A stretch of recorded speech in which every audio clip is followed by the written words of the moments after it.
Hi friends, welcome back to my channel. যেটা তোমরা দেখতে পাচ্ছ সেটা হচ্ছে যে নুপু ক্যারাটে শিখছে। মাসখানেক হলো নুপুকে ক্যারাটে ট্রেনিংয়ের মধ্যে দিয়েছি, ভর্তি করেছি। এটা একদম আমাদের বাড়ির কাছেই ক্লাবের সামনে যে বড় মাঠটা আছে সেই মাঠে ক্যারাটে শেখানো হয়। যে টিচার যিনি শেখাচ্ছেন তার সঙ্গে কথা বলে বেশ ভালো লাগলো। তো যেহেতু একদম বাড়ির কাছে, সপ্তাহে 2 দিন 2 ঘন্টা করে শেখায়, বৃহস্পতিবার আর শনিবার বিকেলের দিকে শেখায়। তো সেই জন্য বাড়ির কাছে হওয়াতে আমি দিয়েছি দুপুকে। তো ওর একটু ভয়টয়গুলো কাটবে। তো মোটামুটি প্রথম কয়েকদিন বেশ কান্নাকাটি করছিলো, যাবে না করছিল। ওর মা দাঁড়িয়ে আর কি থেকে শেখাচ্ছে, সেটা ওকে সাপোর্ট দিচ্ছে। কিন্তু পরবর্তীকালে দেখলাম যে মোটামুটি আমরা ছেড়ে দিয়ে চলে আসি, ও মোটামুটি থাকে। তবে ক্যারাটে ফ্যারাটে তো কিছু করে না, ওই হাত পা একটুখানি ছোড়ে আর স্যারের সঙ্গে মস্তি করে আর ধুলো ঘাটে এইসব করে আর কি।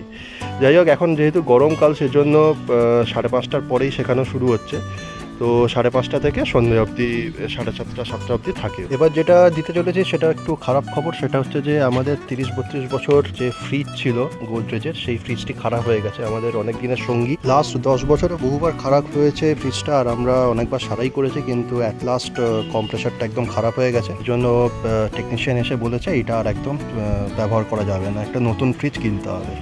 তো বাবা সেই জন্য কাছাকাছি একটি ভালো দোকান থেকে একটি নতুন ফ্রিজ কিনেছে, 190 লিটারের ওয়ালপুলের। পুরনো ফ্রিজটার কথা একদমই ভুলতে পারছি না, মায়া পড়ে গেছে। আসলে নন লিভিং অবজেক্ট অনেকদিন যদি বাড়িতে থাকে না, সেটা কার, বাইক যাই হোক না কেন, কিংবা এরকম ধরনের অ্যাপ্লায়েন্স, মানে মায়া পড়ে যায়।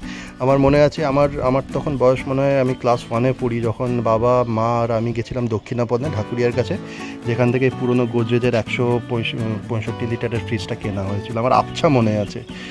তো যাই হোক, অনেক দিন পরে ফ্রিজটা নিয়ে চলে যাবে, নতুন মানে পুরোনোর জায়গায় নতুন আসবে, এটাই হচ্ছে কালের নিয়ম।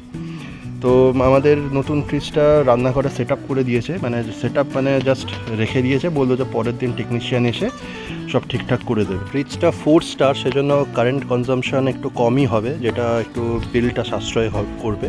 আর কালারটাও খুব সুন্দর। যখন ফ্রিজটা ওপেন করা হবে কালকে, তখন পুরোপুরি দেখা যাবে, আর ফ্রিজটা ভেতর থেকে কেমন দেখতে সেটাও বোঝা যাবে।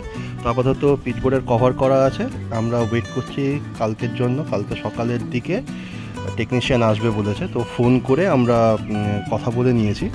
তো কালকের জন্য ওয়েট করব। পরের দিন সকালবেলা 10টা 10:30 অবধি টেকনিশিয়ানের কোনো দেখা নেই, ফোন করলেও ফোন তুলছে না। আর এদিকে বাবা মোটামুটি তর্স হইছে না আর কি ফ্রিজটা ওপেন করার জন্য। আর অ্যাকচুয়ালি প্রবলেমটা হচ্ছে যে যেহেতু ফ্রিজটা বন্ধ আছে, সেই জন্য শাকসবজি সব নষ্ট হয়ে যাচ্ছে, আর সেরকম বাজার টাজারও করে স্টোর করা যাচ্ছে না। তো সেটার জন্য ফ্রিজটা তাড়াতাড়ি চালু করতে হবে। আর প্রচণ্ড গরম পড়েছে, কিছুই থাকছে না, ডিমগুলো নষ্ট হয়ে যাচ্ছে। তো বাবা বললো যে তাহলে আমরা নিজেরাই সেট আপটা করে নিই। সেট আপের তো কিছুই নেই, জাস্ট ফ্রিজটার কভারটা খুলে প্লাগে সুইচ অন করে দিতে হবে, ব্যাস এইটুকুই। আর একটা স্টেবিলাইজার দিয়েছে, ওটা কানেক্ট করতে হবে। তো সেই জন্য আমি বললাম ঠিক আছে, তাহলে আমি একটু ব্রেকফাস্ট করে নিয়ে তারপরে হাত লাগাচ্ছি। তো সেই কথা অনুযায়ী আমি এটা আনবক্সিং করছি।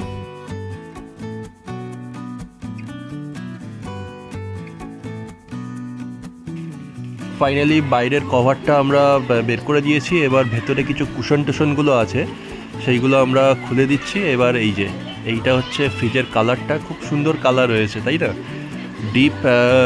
ডিপ কালার এসছে। আগের ফ্রিজের কালারটা একদম স্কাই ব্লু হালকা কালার ছিল। সাধারণত রান্নাঘরে একটু ডিপ কালারই ভালো লাগে, কারণ ধোঁয়া এগুলো সব আসে, তেল এগুলো একটু লেগে যায়। তো ডিপ কালারটা হলে অতটা নোংরা মনে হয় না আর কি। বাইরে বেশ ফুল টুলের ছবি দেওয়া আছে, বেশ ভালো। আর এখানে যেটা বলেছিলাম যে 4 স্টার মানে হচ্ছে এই কারেন্ট কনজামশনটা একটু কম হবে।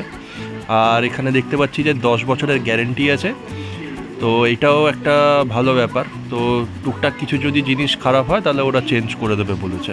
এবার তাহলে কারেন্টটা দিয়ে প্লাগ ইন করে দেখা যাক কীরকম ব্যাপার বলছে। তো খুব তাড়াতাড়ি বরফ জমে যাবে, কুইক ফ্রস্ট হবে।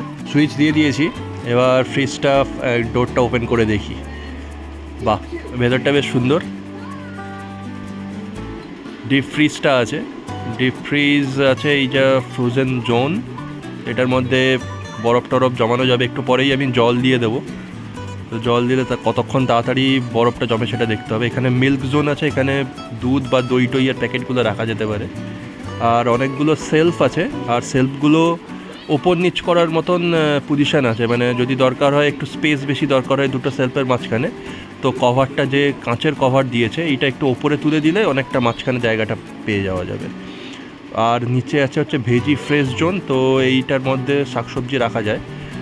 আর এটা কন্ট্রোল করার জন্য, ময়েশ্চার কন্ট্রোল করার জন্য একটা জায়গা আছে, তো এইখানে হাই লো এইগুলো করা যায়, ময়েশ্চারটা কন্ট্রোল করা যায়। যদি বেশি ময়েশ্চার লাগে শাকসবজিতে তো ওইটা তখন হাই দিয়ে দিলে ওইটার মধ্যে ময়েশ্চারটা বেশি করে ঢুকবে। আর এখানে ফ্রিজার জোনটার মধ্যে কুলিং কন্ট্রোল আছে, লো মিড হাই, তো 6টা স্টেপ আছে। বাবাকে বলে দিয়েছি মোটামুটি 4-এর মধ্যে রাখতে। আর দরজার এই সাইডে মেডিকেল জোন আছে, এখানে যদি কিছু ওষুধপত্র যেগুলো রাখা হয় ঠান্ডার মধ্যে ফ্রিজের মধ্যে সেইগুলো রাখা যেতে পারে। এটা একটা এগ ট্রে দিয়েছে, 6টা ডিম রাখা যেতে পারে। আর অন্যান্য টুকটাক সব জুস, ফ্রুট জুস এইসব রাখার জন্য জায়গা আছে। আগের ফ্রিজটা যেহেতু বয়স হয়ে গেছিলো, একটা প্রবলেম যেটা আমরা ফেস করছিলাম সেটা হচ্ছে প্রত্যেক 1-2 দিনের মধ্যে এত বরফ জমে যাচ্ছিলো যে ওপরের যে ফ্রিজারের জায়গাটা সেই ঢাকনাটা মানে ছোটো ঢাকনাটা বন্ধ হতো না। আর তার ফলে আমাদের 2 দিন অন্তর অন্তর ফ্রিজ বন্ধ করে পরিষ্কার করতে হতো, সব বরফ, অনেক খাটনি হতো। যাই হোক, নতুন ফ্রিজটা আসার ফলে এই জিনিসগুলো, ঝামেলাগুলো কম হবে। আর এখানে আমি নতুন যে স্টেবিলাইজারটা আছে ওটা লাগিয়ে দিয়েছি, তার কারণ আমাদের এই এরিয়াতে একটু ভোল্টেজ ফ্লাকচুয়েট করে। তো নতুন ফ্রিজের ভিডিওটা কেমন লাগলো তোমরা জানিও অবশ্যই। যদি ভালো লেগে থাকে তাহলে লাইক, কমেন্ট আর শেয়ার করে দিও। আর যেহেতু চ্যানেলটা নতুন, প্লিজ সাবস্ক্রাইব করে দিও চ্যানেলটা। তোমাদের জন্য নতুন নতুন ভিডিও অবশ্যই বানাতে থাকবো আর ছাড়তে থাকবো। তো তোমাদের সঙ্গে দেখা হচ্ছে নেক্সট ব্লগে। আজকের জন্য টাটা।